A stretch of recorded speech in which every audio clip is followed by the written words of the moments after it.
बोलो गुरुदेव भगवान की जय। प्यारे कृष्ण कन्हैया लाल की जय।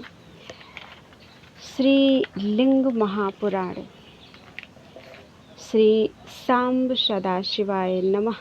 पूर्व भाग पहला अध्याय। देवर्षि नारद जी का नैमिषारण्य आगमन। श्री सूत सौनक संवाद में लिंग महापुराण का उपक्रम। ओम श्री गणेशाय नमः।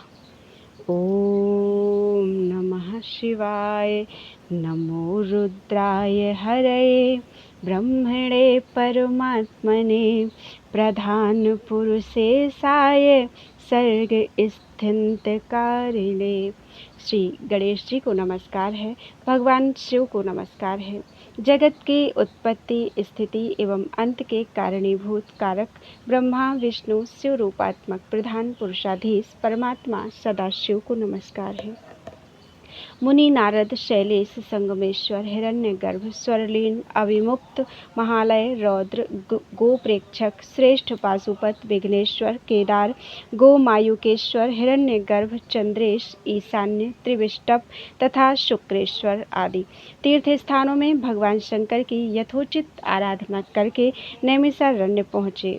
नारद जी को देखकर नैमिषारण्य में निवास करने वाले ऋषियों के मन में अतीव प्रसन्नता हुई। उन्होंने नारद जी की सम्यक प्रकार से पूजा करके उनके लिए उचित आसन प्रदान किया। उन नारद जी ने भी मुनियों के द्वारा प्रदत्त उस आसन को सहर्ष स्वीकार किया और उन मुनियों से भली भांति पूजित होकर तथा उस उत्तम आसन पर सुखपूर्वक विराजमान होकर वे लिंग महात्म्य से संबद्ध विचित्र रहस्यों वाली कथा सुनाने लगे। इसी समय पुराणों के ज्ञाता परम बुद्धिमान सूत जी तपस्वी मुनियों को प्रणाम करने की कामना से नैमिषारण्य तीर्थ में पधारे। नैमिषारण्यवासी ऋषियों ने व्यास जी के शिष्य उन सूत जी की सम्यक प्रकार से स्तुति तथा पूजा की। तत्पश्चात अपनी कथाओं से रोमांचित कर देने वाले सूत जी को अति विश्वस्त विद्वान जानकर उन मुनियों की उनसे पुराण सुनने की इच्छा हो गई। तब सभी तपस्वी ऋषियों ने मुनिवर सूत जी से लिंग महात्म्य से युक्त पुण्यदायिनी पुराण संहिता के विषय में पूछा। नैमिषारण्यवासी ऋषि बोले, महान बुद्धि वाले हे सूत जी, पुराणों का ज्ञान प्राप्त करने के लिए आपने श्री कृष्ण द्वैपायन व्यास जी की उपासना की तथा उनसे पुराण संहिता प्राप्त भी की। अतएव पौराणिकों में उत्तम हे सूत जी, लिंग महात्म्य से युक्त दिव्य पुराण संहिता लिंग पुराण के विषय में हम आपसे पूछ रहे हैं। ब्रह्मा के पुत्र श्रीमान मुनि श्रेष्ठ नारद जी भी परमेश्वर रुद्रदेव के पावन क्षेत्रों में जाकर वहां उनके लिंगों की पूजा अर्चना संपन्न करके अब यहाँ विराजमान हैं। शिव भक्त आप, हम मुनिगण तथा नारद जी यहाँ उपस्थित हैं। इन मुनि के आगे आप पवित्र लिंग पुराण की कथा कहने में समर्थ हैं। आपने सब कुछ सफलतापूर्वक सिद्ध कर लिया है। आपको तो सब कुछ विदित होगा।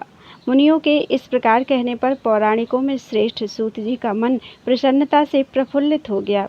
सर्वप्रथम ब्रह्मा जी के पुत्र देवर्षि नारद तथा नैमिषारण्यवासी मुनियों का अभिवादन करके बुद्धिमान तथा पुण्यात्मा सूत जी ने लिंग पुराण कहना आरंभ किया। सूत जी बोले, शिव, ब्रह्मा, विष्णु तथा मुनीश्वर व्यास जी को नमस्कार करके लिंग पुराण की कथा कहने के लिए मैं इस पुराण में प्रतिपादित विषय का स्मरण करता हूँ। शब्द ब्रह्म ही इसका शरीर है। यह साक्षात शब्द ब्रह्म स्वरूप का प्रकाशक है। अकारादि छकारांत वर्ण ही इसके अवयव हैं। अनेक रूपों में स्थित होने पर भी यह अव्यक्त है। परात्पर सूक्ष्माति सूक्ष्म होने पर यह आकार, उकार तथा मकार स्थूल शरीर वाला है। ऐसे स्वयं प्रकाश शब्द ब्रह्म ओमकार का ऋग्वेद मुख है, सामवेद इसकी जिह्वा है, यजुर्वेद इसकी महाग्रीवा है तथा अथर्ववेद इसका हृदय है। यह व्यापक है। यह प्रकृति तथा पुरुष से अतीत एवं प्रलय तथा उत्पत्ति से रहित है। जो तमोगुण से युक्त होने पर काल रुद्र, रजोगुण से युक्त होने पर हिरण्य गर्भ स्वरूप, सत्वगुण से आविष्ट होने पर सर्वव्यापी विष्णु रूप तथा गुणों से रहित होने पर महेश्वर स्वरूप में प्रकट होता है। प्रकृत्याश्रित होकर जो महत अहंकार तथा पंच तन्मात्रात्मक शब्द, स्पर्श, रूप, रस, गंध 7 रूपों में, तदनंतर 10 इंद्रियों, 5 महाभूतों तथा मन इत्यादि 16 रूपों में, पुनः इन 16 रूपों और अव्यक्त ध्याता अर्थात जीव एवं ध्येय अर्थात शिव इत्यादि को लेकर 26 रूपों में व्यक्त होते हैं। जो पितामह ब्रह्मा के भी पिता हैं, उन सृष्टि पालन तथा संहार रूप लीला के लिए लिंग स्वरूप धारण करने वाले महेश्वर शिव को प्रणाम करके शुभ कारक लिंगोद्भव की कथा से युक्त लिंग पुराण का मैं यथोचित रूप से वर्णन करूँगा। इति श्रीलिंग महापुराणे पूर्वभागे लिंगोद्भव प्रतिज्ञा वर्णनम नाम प्रथमो अध्यायः। इस प्रकार श्री लिंग महापुराण के अंतर्गत पूर्व भाग में लिंगोद्भव प्रतिज्ञा वर्णन नामक पहला अध्याय पूर्ण हुआ। बोलो वृंदावन बिहारी लाल की जय। दूसरा अध्याय लिंग पुराण का परिचय तथा इसमें प्रतिपादित विषयों का वर्णन। सूत जी बोले, ईशान कल्प में लिंग के प्रादुर्भाव आदि से संबद्ध वृत्तांतों को आश्रित करके महात्मा ब्रह्मा ने सर्वप्रथम श्रेष्ठ लिंग पुराण की उद्भावना की। 100 करोड़ विस्तार वाले पुराण समुच्चय में 1 करोड़ श्लोकों वाला यह लिंग पुराण सभी मनवंतरों में विभिन्न व्यासों के द्वारा 4 लाख श्लोकों में संक्षिप्त किया गया। वही बृहद पुराण संहिता प्रत्येक द्वापर युग में ब्रह्म पुराण आदि 18 पुराणों के रूप में व्यास जी द्वारा विभक्त होती है। उनमें 11वां लिंग पुराण कहा गया है, जिसका श्रवण मैंने व्यास जी से किया है। हे विप्रो, 4 लाख श्लोकों में संक्षेप के पश्चात इस ग्रंथ में श्लोकों की संख्या मात्र 11,000 है। अतः मैं संक्षेप में ही इसका वर्णन कर रहा हूँ, क्योंकि मैं इसे विस्तार से नहीं सुन सका हूँ। विभिन्न मनवंतरों में अनेक व्यासों द्वारा 4 लाख श्लोकों में संक्षिप्त किए गए इस लिंग पुराण में से वैवस्वत मनवंतर में श्री कृष्ण द्वैपायन व्यास जी ने 11,000 श्लोकों में लिंग पुराण का वर्णन किया है। इसमें सर्वप्रथम प्राधानिक, तदनंतर प्राकृत तथा वैकृत सृष्टि का वर्णन किया गया है। इस अंड की उत्पत्ति तथा अंड के 8 आवरणों का इसमें वर्णन है। सदाशिव के ही रजोगुण के समाश्रय से अंड के मध्य में ब्रह्मा रूप से, सत्व के आश्रय से विष्णु रूप में, तमोगुण के आश्रय से कालरुद्र रूप में प्रादुर्भाव का तथा अंत में उन्हीं सदाशिव का ही प्रलयकालीन जलराशि में नारायण के रूप में शयन का वर्णन किया गया है। इस पुराण के अंतर्गत प्रजापतियों की सृष्टि, पृथ्वी के उद्धार की कथा तथा ब्रह्मा के दिन रात और उनकी आयु की गणना का वर्णन किया गया है। इसमें ब्रह्मा की उत्पत्ति तथा उनके युग एवं कल्प वर्णित हैं। दिव्य वर्ष, मानुष वर्ष, आर्ष वर्ष, द्रव्य वर्ष तथा पितृवर्ष का इसमें वर्णन है। पितरों की उत्पत्ति, आश्रमियों के धर्म, सृष्टि विस्तार की प्रारंभिक दशा में सृष्टि के त्वरित अभीष्ट विकास के अभाव तथा शक्ति स्वरूपा देवी के उद्भव का वर्णन इसमें किया गया है।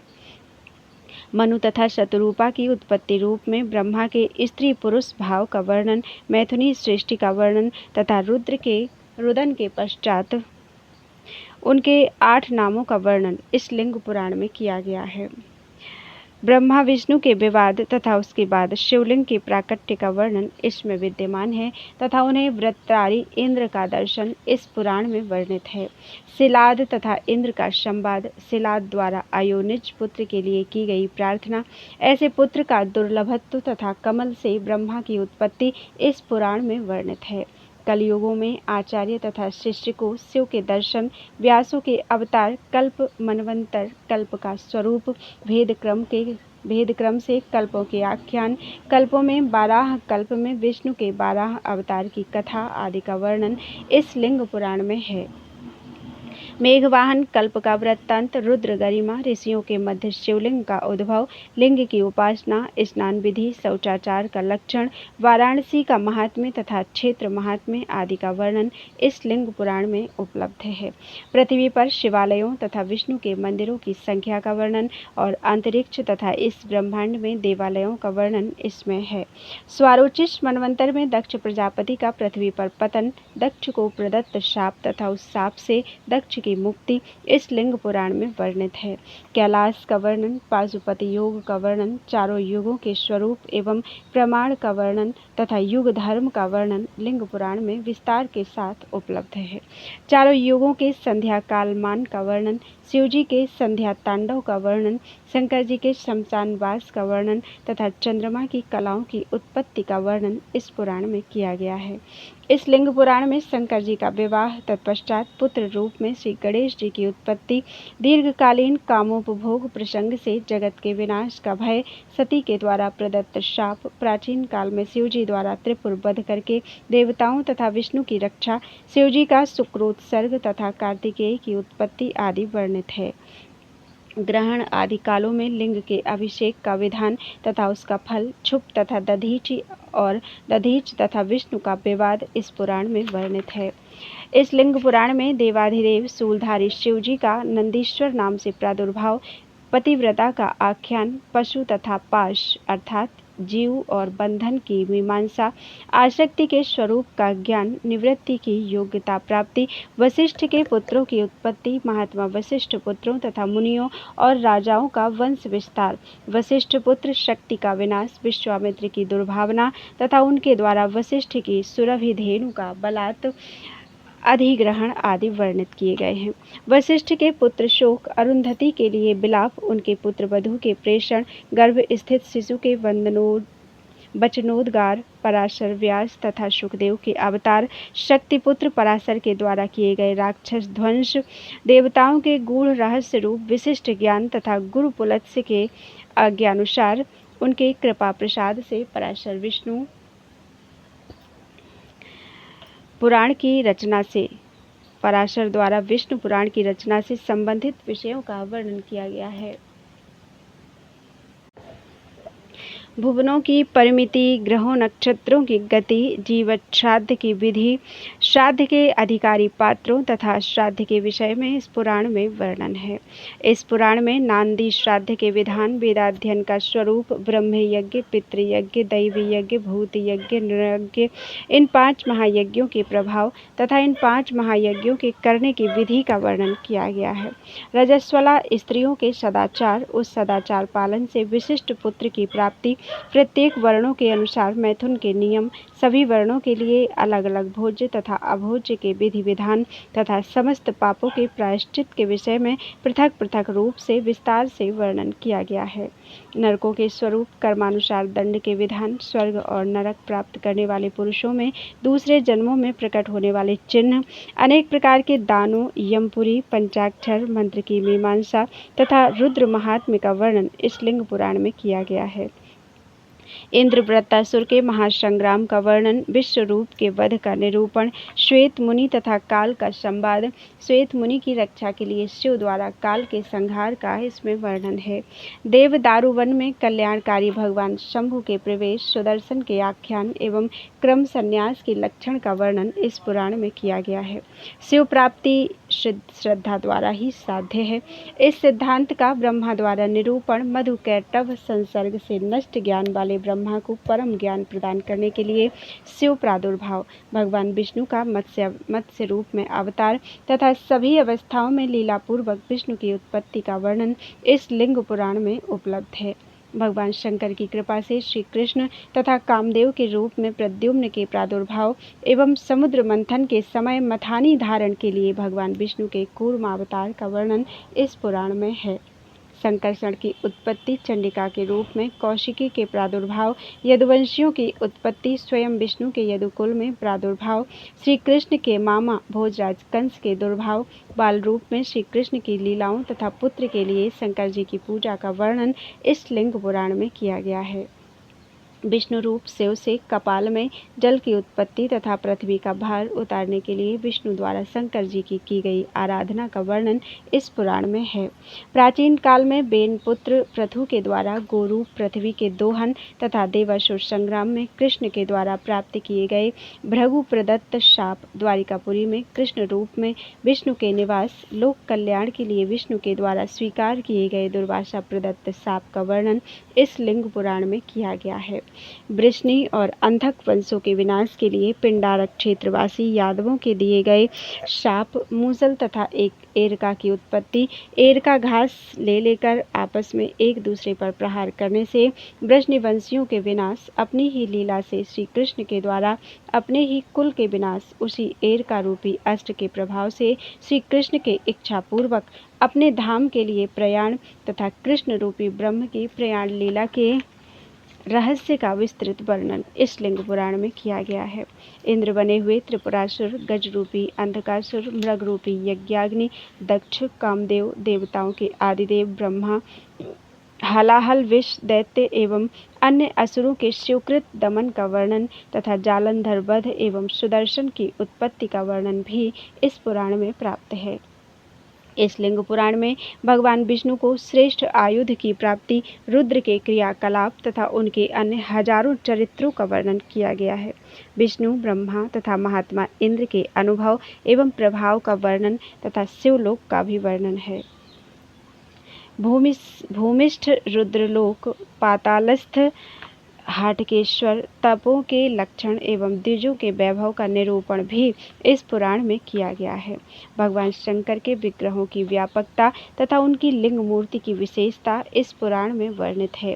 इस लिंग महापुराण में पूर्वोक्त विषयों का प्रायः क्रमिक रूप से वर्णन किया गया है। इसे जानकर जो मनुष्य लिंग पुराण की इस संक्षिप्त अनुक्रमणिका का कीर्तन करता है, वह सभी पापों से छूटकर ब्रह्मलोक को प्राप्त होता है। इस प्रकार श्री लिंग महापुराण के अंतर्गत पूर्व भाग में अनुक्रमणिका वर्णन नामक दूसरा अध्याय पूर्ण हुआ। बोलो वृंदावन बिहारी लाल की जय। तीसरा अध्याय अलिंग एवं लिंग तत्व का स्वरूप, शिव तत्व की व्यापकता, महदादि तत्वों का विवेचन, जगत की उत्पत्ति का क्रम तथा महेश्वर शिव की महिमा। सूत जी बोले, वह निर्गुण ब्रह्म शिव अलिंग ही लिंग अर्थात प्रकृति का मूल कारण है तथा स्वयं लिंग रूप अर्थात प्रकृति रूप भी है। लिंग अर्थात प्रकृति को भी शिवोद्भासित जाना गया है। शब्द, स्पर्श, रूप, रस, गंध आदि से रहित अगुण, ध्रुव, अक्षय अलिंग तत्व को ही शिव कहा गया है। निर्गुण तत्व को ही शिव कहा गया है तथा शब्द, स्पर्श, रूप, रस, गंध आदि से संयुक्त प्रधान प्रकृति को ही उत्तम लिंग कहा गया है। हे श्रेष्ठ विप्रो, वह जगत का उत्पत्ति स्थान है। पंचभूतात्मक अर्थात पृथ्वी, जल, तेज, आकाश, वायु से युक्त है। स्थूल है, सूक्ष्म है, जगत का विग्रह है तथा यह लिंग तत्व निर्गुण परमात्मा शिव से स्वयं उत्पन्न हुआ है। उस अलिंग अर्थात निर्गुण परमात्मा की माया से 7, 8 तथा फिर 11 इस तरह कुल 26 रूप वाले लिंग तत्व इस ब्रह्मांड में व्याप्त हैं। उन्हीं माया वितत लिंगों से उद्भूत तीनों प्रधान देव शिवात्मक हैं। उन तीनों में एक ब्रह्मा से यह जगत उत्पन्न हुआ, एक विष्णु से जगत की रक्षा होती है तथा एक रुद्र से जगत का संहार होता है। इस प्रकार शिव तत्व से यह विश्व व्याप्त है। वह परमात्मा निर्गुण भी है तथा सगुण भी है। लिंग अर्थात व्यक्त तथा अलिंग अर्थात अव्यक्त रूप में कही गई सभी मूर्तियाँ शिवात्मक ही हैं। इसलिए यह ब्रह्मांड साक्षात ब्रह्म रूप ही है। वही अलिंगी अर्थात अव्यक्त तथा बीजी भगवत तत्व परमेश्वर है। वह परमात्मा बीज भी है, योनि भी है तथा निर्बीज भी है। बीज अर्थात ब्रह्मा, योनि अर्थात विष्णु, निर्बीज अर्थात शिव और बीज रहित वह शिव जगत का बीज अर्थात मूल कारण कहा जाता है। बीज रूप ब्रह्मा, योनि रूप विष्णु तथा प्रधान रूप शिव की इस जगत में अपनी अपनी विश्व, प्राज्ञ तथा तेजस अवस्था की संज्ञा भी है। यह विशुद्ध मुनि रूप परब्रह्म परमात्मा रुद्र नित्य बुद्ध स्वभाव के कारण पुराणों में शिव कहे गए हैं।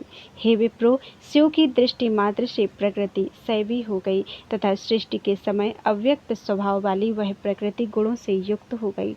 अव्यक्त तथा महत्त्वादि से लेकर स्थूल पंच महाभूत पर्यंत संपूर्ण जगत उसी प्रकृति के अधीन है। अतः विश्व को धारण करने वाली शैवी शक्ति प्रकृति ही अजा नाम से कही गई है। रक्तवर्णा अर्थात रजोगुण वाली, शुक्लवर्णा अर्थात सत्वगुण वाली तथा कृष्णवर्णा अर्थात तमोगुण वाली एवं बहुविध प्रजाओं की उत्पत्ति करने वाली अजा स्वरूपिणी उस प्रकृति की प्रेम पूर्वक सेवा करता हुआ यह बद्ध जीव उसका अनुसरण करता है। दूसरे प्रकार का अनासक्त जीव प्रकृति के भोगों को भोग कर और उसकी असारता तथा क्षणभंगुरता को समझकर उस माया का परित्याग कर देता है। परमेश्वर के द्वारा अधिष्ठित वह अजा अनंत ब्रह्मांड की उत्पत्ति कर्त्री है। सृष्टि के समय में 3 गुणों से युक्त अज रूप पुरुष की आज्ञा से उसमें अधिष्ठित माया से वह महत तत्व उत्पन्न हुआ। सृष्टि करने की इच्छा से युक्त होकर उस अधिष्ठित महत तत्व ने स्वतः अव्यय तथा अव्यक्त पुरुष में प्रविष्ट होकर व्यक्त सृष्टि में विक्षोभ उत्पन्न किया। उस महत तत्व से संकल्प अध्यवसाय वृत्ति रूप सात्विक अहंकार उत्पन्न हुआ तथा उसी महत तत्व से त्रिगुणात्मक रूप रजोगुण की अधिकता वाला राजस अहंकार उत्पन्न हुआ और उस रजोगुण से सम्यक प्रकार से आवृत तमोगुण की अधिकता वाला तामस अहंकार भी उसी महत तत्व से उत्पन्न हुआ है तथा उसी अहंकार से सृष्टि को व्याप्त करने वाली शब्द स्पर्श आदि तन्मात्राएं भी उत्पन्न हुई हैं। महत तत्व जन्य उस तामस अहंकार से शब्द तन्मात्रा वाले अव्यय आकाश की उत्पत्ति हुई और बाद में शब्द के कारण रूप उस अहंकार ने शब्द युक्त आकाश को व्याप्त कर लिया। हे विप्रो, इसी प्रकार तन्मात्रात्मक भूत सर्ग के विषय में कहा गया है। हे मुने, उस आकाश से स्पर्श तन्मात्रा वाला महान वायु उत्पन्न हुआ। पुनः उस वायु से रूप तन्मात्रा वाले अग्नि की उत्पत्ति हुई तथा अग्नि से रस तन्मात्रा वाले जल का प्रादुर्भाव हुआ। फिर रस तन्मात्रा वाले उस जल से गंध तन्मात्रा वाली कल्याणमयी पृथ्वी की उत्पत्ति हुई। हे श्रेष्ठ विप्रो, आकाश स्पर्श तन्मात्रा वाले वायु को आवृत किए रहता है तथा रूप तन्मात्रा वाले अग्नि को आच्छादित करके यह क्रियाशील वायु बहता रहता है। साक्षात अग्निदेव रस तन्मात्रा वाले जल को आच्छादित किए रहते हैं तथा सभी रसों से युक्त जल तत्व गंध तन्मात्रा वाली पृथ्वी को आच्छादित किए रहता है। इस प्रकार पृथ्वी 5 अर्थात शब्द स्पर्श रूप रस तथा गंध गुणों से गंध रहित शेष 4 गुणों से जल, भगवान अग्नि 3 गुणों से तथा स्पर्श समन्वित वायु 2 गुणों से युक्त हुए और अन्य अवयवों से रहित आकाश देव मात्र 1 गुण वाले हुए। इस प्रकार तन्मात्राओं के पारस्परिक संयोग वाला भूत सर्ग कहा गया है। राजस तामस तथा सात्विक सर्ग साथ साथ प्रवृत्त होते हैं, किंतु यहाँ पर तामस अहंकार से ही सर्ग का होना बताया गया है। शब्द स्पर्श आदि को ग्रहण करने के लिए 5 ज्ञानेंद्रियां, 5 कर्मेंद्रियां तथा उभयात्मक मन इस जीव के लिए बनाए गए हैं। महत्त्वादि से लेकर पंच महाभूत पर्यंत सभी तत्व अंड की उत्पत्ति करते हैं। वह परमात्मा ही पितामह ब्रह्मा, शंकर तथा विश्वव्यापी प्रभु विष्णु के रूप में उस अंड के जल के बुलबुले की भांति अवतीर्ण हुआ। ये सभी लोक तथा उनके भीतर का यह संपूर्ण जगत उस अंड में सन्निविष्ट था। वह अंड अपने से 10 गुने जल से बाहर से व्याप्त था और जल बाहर से अपने से 10 गुने तेज से आवृत था। तेज अपने से 10 गुने वायु से बाहर से आवृत था और वायु अपने से 10 गुने आकाश से बाहर से आवृत था। शब्दजन्य वायु को आवृत किए हुए वह आकाश तामस अहंकार से आवृत है। शब्द हेतु आकाश को आवृत करने वाला वह तामस अहंकार महत्तत्व से घिरा हुआ है और वह महत्तत्व स्वयं अव्यक्त प्रधान से आवृत है। उस अंड अर्थात ब्रह्मांड के ये 7 प्राकृत आवरण कहे गए हैं।